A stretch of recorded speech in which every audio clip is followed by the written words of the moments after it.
Hello guys, welcome to my channel T Something, and in this video tutorial I will gonna show you how to check Intel processor generation in Windows 11. So how to do this, let's get started. Before starting off the video, I humbly request you please subscribe my YouTube channel for more updates. So let's start. Okay guys, in this video tutorial I will share two methods to check it. The first method is that first of all in the search box type our system information. Open system information, click on a systems summary, and in the process section now you can see data. In my cases, i5 6th generation. Now close it.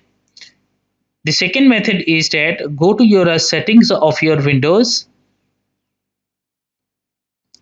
scroll down in the system and go to your scroll down and go to your about section. And after that now you can see data processor. So in my case is Core i5 6th generation. Close it. No, this is a way to check your Intel process generation in Windows 11. I hope this video is helpful for you. Thanks for watching and please subscribe my YouTube channel.